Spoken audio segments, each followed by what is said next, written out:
guys, Allison DePasqua here, and today I'm going to go over what you need in the home and how to underwrite.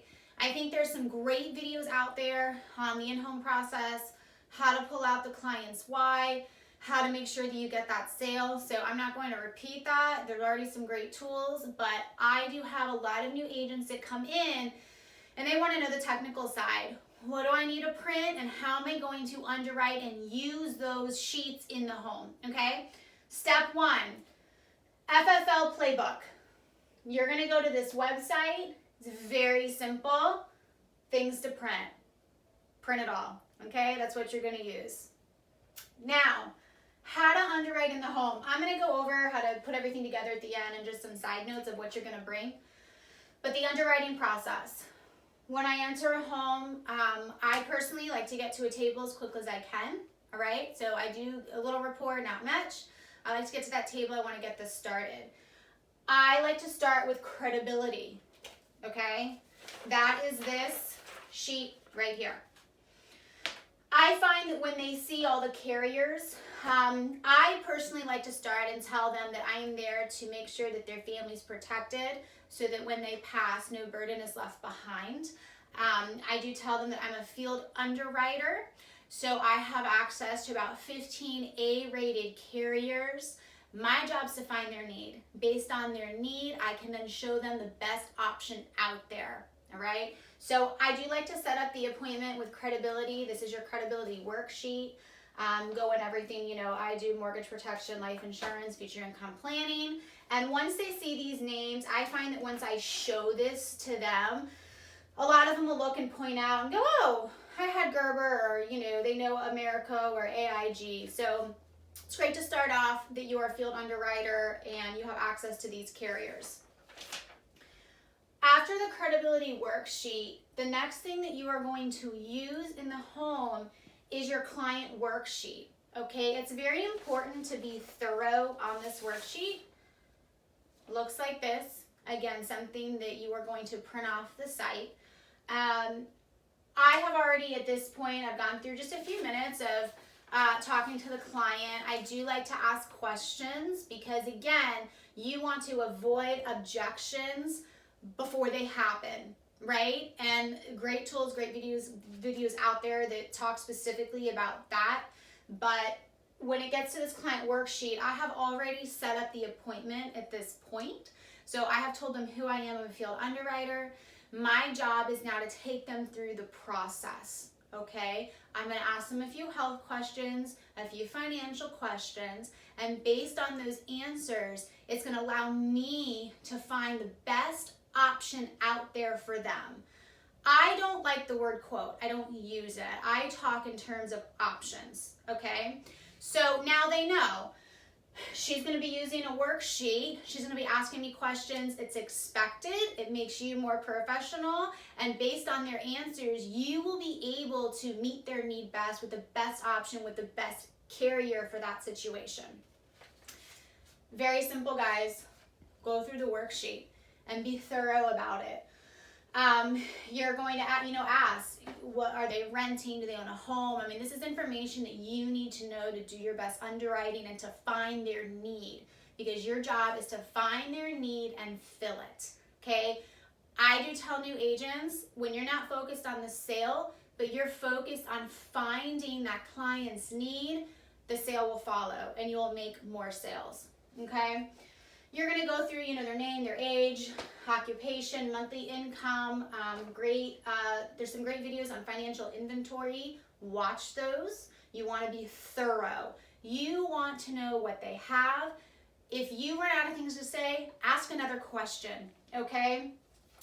Medications, very important. I like to ask them their entire medical history. I don't care if it was 30 years ago. It may be completely irrelevant, but I find that people conveniently leave things out, even if it's unintentional.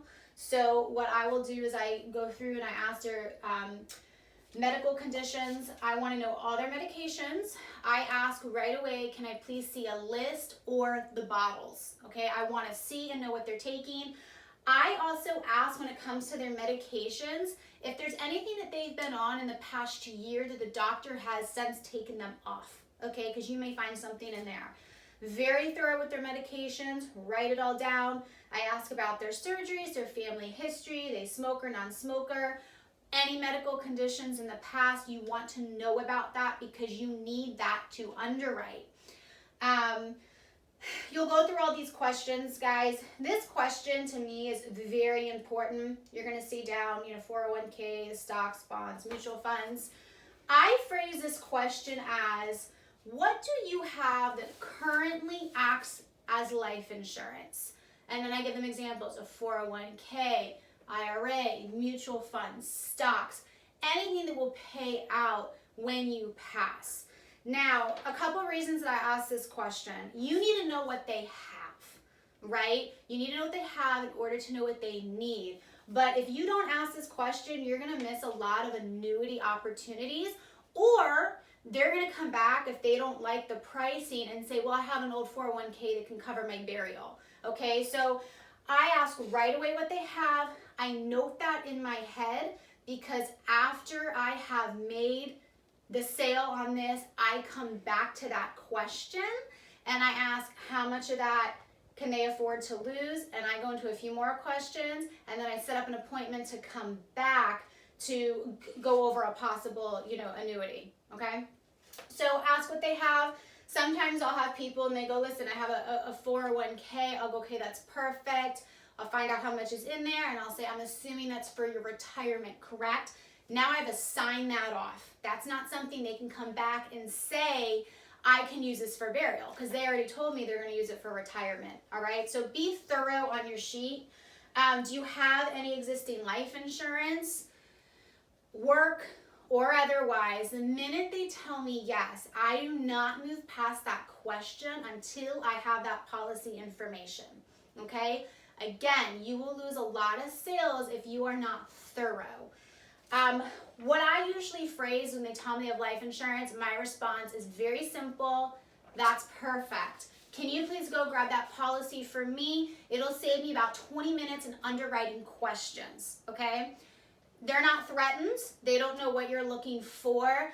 More often than not, they're going to go ahead and get the policy. If they tell me I don't have it, I'll say, no problem, we're going to find out. And I am on the phone I ask who it's through. I'm on the phone with that carrier. I don't even ask permission.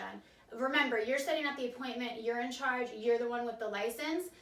I'm calling that carrier to get that information so we know what they have. And if they say anything, I'll just say, listen, in order for me to know what you need, we need to know what you have. And since you don't have a copy of that policy, let's request one.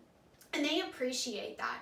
You will lose a lot of sales if you find out that they have life insurance and you have not pulled that policy out, okay?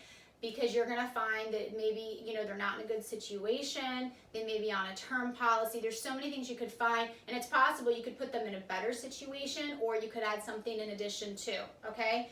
So very important question. Once you have gone through the client worksheet, the next thing that you're going to do to underwrite is look at their medical conditions. You have a grid. Again, it's on things to print. You are going to print this grid. It's very simple, okay? If they tell you that they have, let's see, bipolar, for example, it's a medical condition, you can look through each carrier and you're simply going to see which carrier will accept that condition or which carrier won't. So that's how you're underwriting. You're already looking to see if you see that. And I tell my team, go down the list. We start with Americo. Let's check out Americo first. If you can go Americo, you're going to go Americo. If not, now we're going to go to number 2. We're going to go to Mutual, Transamerica, Foresters, go down the line. Okay, so the way it's set up, go down the line. So for Americo, if they go, listen, it's allowed, it's an allowed medical condition, I've gone through their medical conditions and I know that now Americo will take them, okay. The next thing I'm going to check are now their prescriptions, because you need to know which carrier that you can show them options through. So medical conditions, you're going to the grid first, okay, because it may be a condition that, Americo says, listen, they're not going to give them day 1 coverage, they're going to give them a graded product. And then you may go next to Mutual of Omaha, and they may give them day 1 coverage. So what are you going to do? Now you're going to go with Mutual, okay? So check the medical conditions. Next up is your prescription check. You should have on your iPad the Next Level app. In that app, you are going to go to carrier. Once you click on the carrier, so if I know that I'm going through Americo, okay, because they checked out for Americo, they're good to go. I'm going to go to the Next Level app. I'm going to go to carrier. I'm going to click on underwriting guide.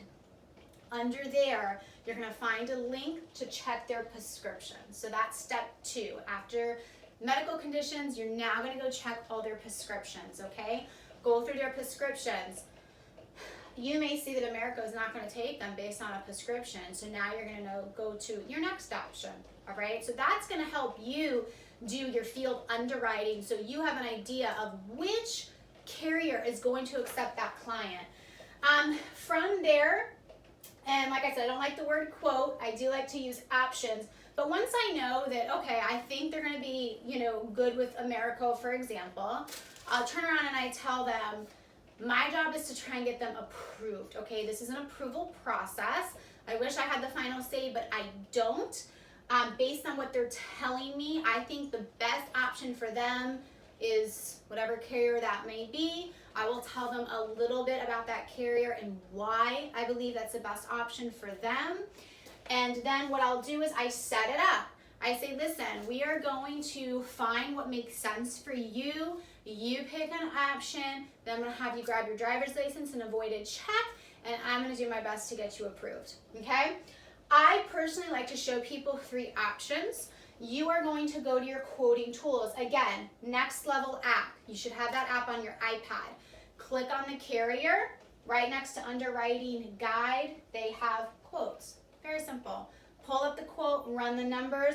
I like to show each client 3 options. I don't like to give them too much, but you want to make them feel like they have a choice, okay? And it's their decision. So I set it up and I'm going to show them 3 options. Pick the one that makes the most sense for you, and then we're going to get you approved, okay?